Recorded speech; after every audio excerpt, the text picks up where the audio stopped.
हम्म सो अभी मैं शेयर करता हूं अपने पिछले 7 दिन के मौन का एक्सपीरियंस, अपना खुद का अनुभव, कैसा अनुभव रहा मेरा,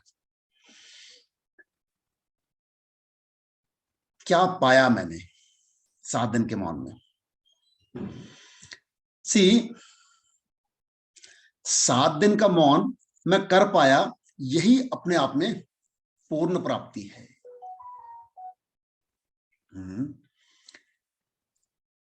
नहीं तो देखो, जीवन में हम उलझे ही रहते हैं, कुछ ना कुछ काम लगे ही रहते हैं। अभी ऑफिस में इतनी सारी काम पेंडिंग है, घर में इतने सारे काम पेंडिंग है, समाज के इतने सारे काम पेंडिंग है। कुछ ना कुछ ऐसा लगा रहता है कि हमें लगता नहीं, हम तो एक हफ्ता नहीं निकाल सकते हैं। लेकिन मैं शुक्रगुजार हूं प्रभु का, गुरु जी का और स्वयं खुद का कि मैं एक हफ्ता निकाल पाया मौन करने के लिए। एक बहुत सुंदर ज्ञान की बात मेरे को आज आई है ना, वो मैं आपसे लास्ट में शेयर करता हूं। सी मौन में जाते ही ऐसा लगता है कि हम खुद के साथ हैं, है ना, और ऐसा लगता है कि बिल्कुल मुक्त है, बिल्कुल मुक्त है, कुछ भी नहीं करना है। जो मुक्ति के एहसास को हम ढूंढते हैं, वो मुक्ति का अनुभव हुआ कि यस, मैं तो मुक्त हूं, पूर्ण रूप से मुक्त हूं। जो चाहूं वो करूं, जो चाहूं वो ना करूं, है ना, क्योंकि मैंने तो सबको बोल दिया है कि मैं तो 7 दिन के साइलेंस पे हूं, किसी से बात नहीं करूंगा, कोई फोन नहीं करूंगा, कोई व्हाट्सएप नहीं करूंगा, कोई फेसबुक नहीं, कुछ नहीं, एब्सोल्युटली कुछ नहीं। फोन अपने ऑफ कर दिया, इंटरनेट, व्हाट्सएप बिल्कुल ऑफ कर दिया, फेसबुक बिल्कुल ऑफ कर दिया, इंस्टाग्राम बिल्कुल ऑफ कर दिया। सिर्फ बीच बीच में ज्ञान सुनने के लिए या शाम को मैं 1 घंटा सत्संग करता था खुद अपने आप से ही, यूट्यूब के साथ, है ना। उस टाइम मैं इंटरनेट चलाता था। मतलब इतना पवित्र था, इतना पवित्र था, ऐसा लग रहा था कि मैं स्वर्ग में रह रहा हूं, स्वर्ग में रह रहा हूं।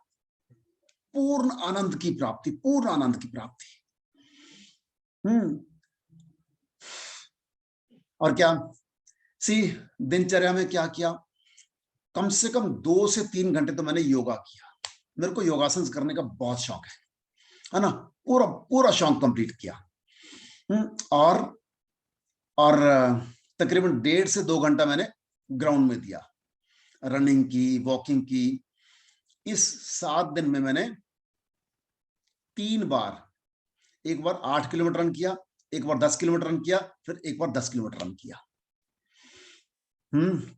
मतलब अपने आप में बड़ी खुशी थी, क्योंकि जो योगा करते हैं तो वो रनिंग को एकदम बूस्टअप करता है, रनिंग करते हैं वो योगा के लिए बॉडी में फ्लेक्सिबिलिटी लेके आती है, दोनों एक दूसरे के पूरक हैं। इन 7 दिनों में मेरी बॉडी की फ्लेक्सिबिलिटी इतनी बढ़ गई, मेरे को खुद को मजा आ रहा है अपनी बॉडी का, अंदर का जो स्वास्थ्य है, ऐसा लग रहा है वाह क्या बात है, क्या बात है। स्वास्थ्य ऑलरेडी अच्छा है, लेकिन स्वास्थ्य की अतिरेक फील हो रही है कि वाह। मैंने फ्रूट डाइट की, है ना, उससे पहले मैंने 8 दिन फ्रूट डाइट की थी, और इन 7 दिनों में भी फ्रूट डाइट की, कंप्लीट फ्रूट डाइट। या तो मैंने फ्रूट्स लिए या मैंने बॉइल्ड वेजिटेबल लिया, और थोड़ा सा बीच बीच में स्प्राउट्स लिए, स्प्राउट्स जो मूंग स्प्राउट होते हैं वो लिए। इन दिनों पे रहा और एनर्जी फुल रही, कंप्लीट एकदम भरपूर एनर्जी था। और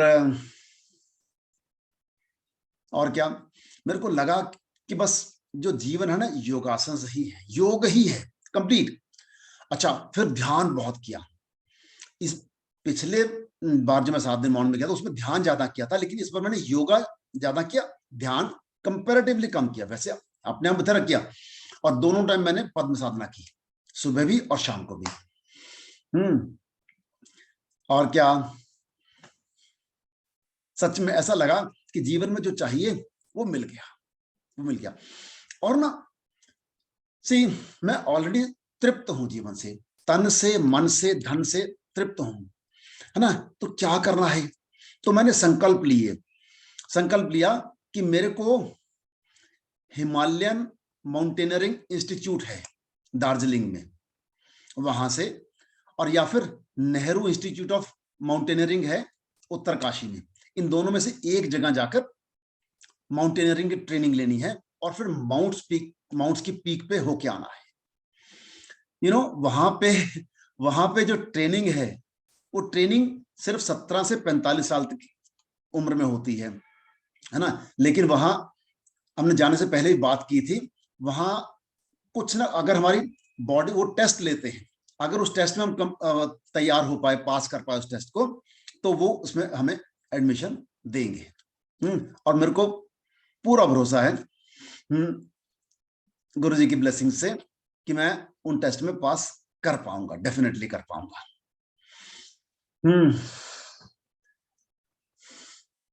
बहुत कुछ मन में आया, बहुत कुछ मन में आया।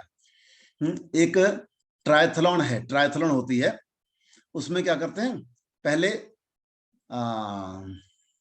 स्विमिंग होती है, फिर साइकिलिंग होती है, फिर रनिंग होती है। तीनों इवेंट इकट्ठे होते हैं, एक के बाद एक के बाद एक। वो तीनों, उस ट्रायथलॉन में मैं पार्टिसिपेट करूंगा। उसके लिए तैयारी करनी पड़ेगी, बहुत तैयारी करनी पड़ेगी, उसमें पार्टिसिपेट करूंगा। ऐसे से बहुत सारे संकल्प मन में आए। और मैराथन तो मैं दौड़ता हूँ, ऑलरेडी 21 किलोमीटर मैराथन दौड़ता हूँ। तो जो भी मैराथन होगी उसमें पार्टिसिपेट करेंगे, है ना। 21 किलोमीटर वाली मैराथन में काफी बार दौड़ा हूँ, और इस बार संकल्प आया कि 42 किलोमीटर वाली भी दौड़नी है। तो ऐसा सब, और बहुत सारा अंतर्मन में ज्ञान आया कि जीवन में ऐसा करना है, ऐसा करना है, ऐसा करना है। उनमें से एक जो बहुत सुंदर ज्ञान आया, मैं आपसे शेयर करता हूं। अगर मैं अपने सामने वाले से, चाहे सामने वाला कौन, बहन, भाई, पति, पत्नी, पापा, बेटा, बेटी, मम्मी, ऐसा, या फ्रेंड, कोई भी अगर है, अगर मैं सामने वाले से ये कह रहा हूं कि तुम्हें ऐसा करना चाहिए, तुम्हें वैसा करना चाहिए, तुम्हें ऐसा कहना चाहिए, तो मैं अपने लिए जीवन में दुखों को इनवाइट कर रहा हूं, तो मैं अपने रिलेशन को खराब कर रहा हूं, खराब करने की तैयारी कर रहा हूं। इसके विपरीत अगर मैं ये कहता हूं कि मुझे ऐसा करना चाहिए, मैं सामने वाले से कहता हूं हमारे रिलेशंस को इंप्रूव करने के लिए मुझे ऐसा करना चाहिए, तो मैं जिम्मेदारी ले रहा हूं, तो हमारा रिलेशन सुदृढ़ हो जाएगा। लेकिन जनरली देखो हम क्या कहते हैं कि सामने वाले को, कि आपको ऐसा करना चाहिए, तुम्हें ऐसा करना चाहिए। और अगर सामने वाला कोई आपसे ये कह रहा है कि तुम्हें ऐसा करना चाहिए, तो हमें समझ लेना है कि सामने वाला ज्ञान में नहीं है, और उस वक्त हमें अपना ज्ञान नहीं बिखेरना है, हमें शांत रहना। बस मन में सोच लिया कि हाँ सामने वाला ज्ञान में नहीं है, तो शांत हो जाए कि ठीक है, कोई बात। जब उसको हमें यह समझाने की जरूरत नहीं है कि ये ज्ञान की बात है। ज्ञान खुद पे अप्लाई करने की चीज है, ज्ञान सप्लाई करने की चीज नहीं है ना। उस स्थिति में तो कभी भी नहीं, जब हमारा रिलेशन स्ट्रेन्ड है, उस स्थिति में तो बिल्कुल भी हम किसी को ज्ञान नहीं दे सकते, सुनेगा ही नहीं कोई दूसरा आपकी ज्ञान। तो हमने ये देखना है कि अगर कहीं भी हमने रिलेशन को इंप्रूव करना है, पारिवारिक संबंधों को और अच्छा करना है, तो हमें ये कहना है मुझे ऐसा करना है, मुझे ऐसा करना चाहिए। अगर हम ऐसा करेंगे तो देखो जिंदगी कैसे नेक्स्ट लेवल पे जाती है, प्रेम का कैसे खिलाव आता है आपकी जिंदगी में। तो ये था मेरा एक्सपीरियंस पिछले पूरे 7 दिन के मौन का।